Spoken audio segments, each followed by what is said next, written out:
All right, it's a great day in America. This is episode 16 that I'm calling The One Thing. So, I made mention in previous videos how I'm committed to doing more reading every day and allocating 30 minutes to read, starting since January 1st. I had all these books that, I had accumulated. I've always been a reader, but I was averaging 1 or 2 books a month in my reading schedule. But I decided, I'd buy the book, I'd lay it down, I'd read a chapter, and I said I'd get to it when I got to it, right? So January 1st, I just decided, let me allocate 30 minutes of reading every morning before I got my day started. In fact, now I'll read in the morning, midday, and at evening. And I've been taking this Lopez class, and he recommends that you read biographies at night and books that are applying to your business in the morning when you're refreshed and early, and then maybe some fine-tuned reading, some of the classics, maybe midday. So that being said, I met a young man at a networking event a couple weeks ago, and he said he dropped every book he was reading to read The One Thing written by Gary Keller.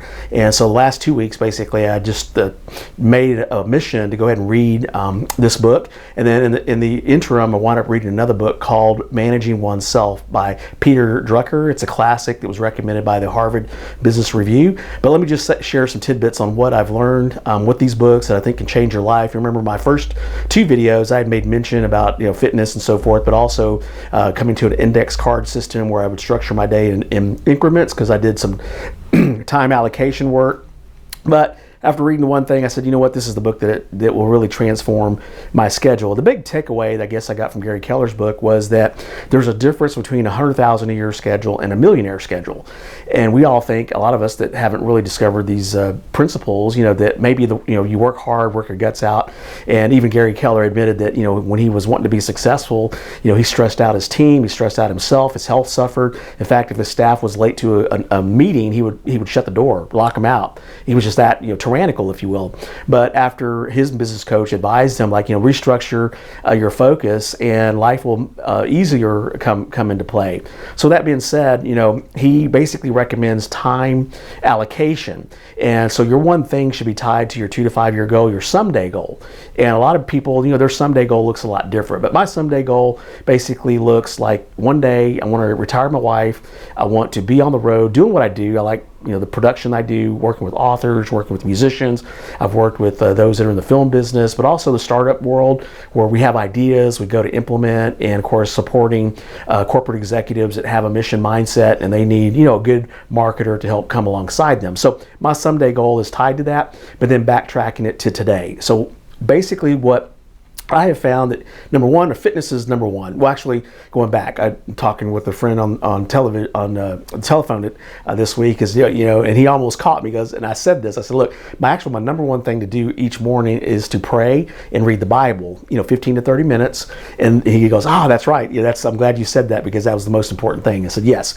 Number 2 was health and fitness. So I was doing my workouts. I was starting to push my workouts to the afternoon, but now I'm making that a priority. And so with the time allocation, basically time chunking or time blocking, basically what I'm doing, and it is called time blocking, is from 9 to 12, 9 to 1, I'm working on my one thing.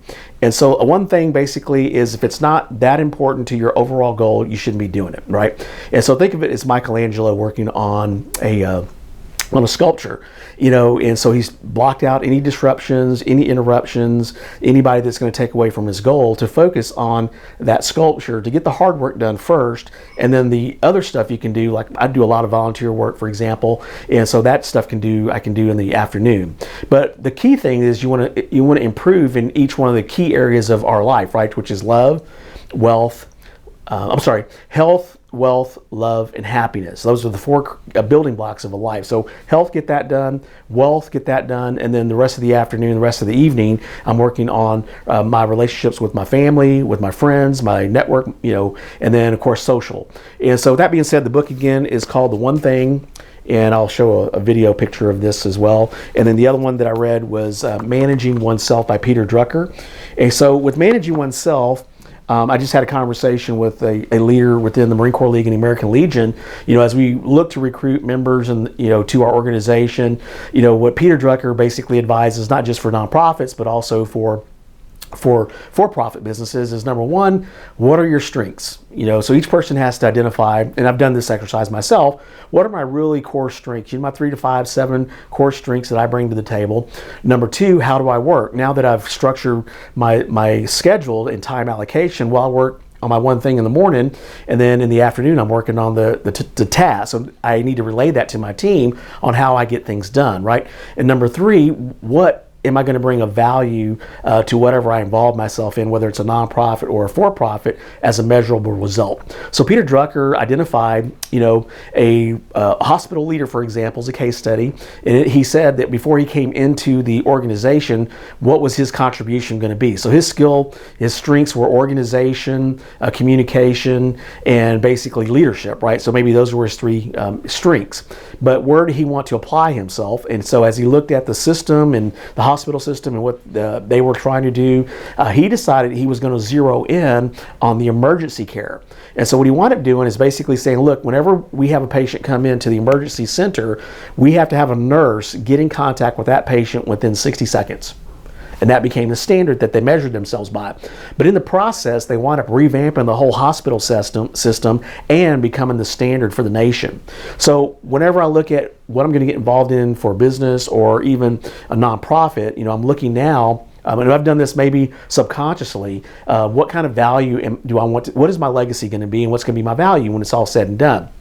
So take that away. The one thing I recommend that whatever you're reading, maybe put that at the top of your list now. And number two, Managing Oneself is the other book to read. So I'm titling this episode 16, Marketing Dynamics Behind the Scenes, the one thing, and how does this tie into my someday, right? So I hope you found this particular video of interest, and look at my sign in the back, the On Mission. I finally got that sign back online, and that is my tagline, On Mission. So thank you so much for watching. Take care.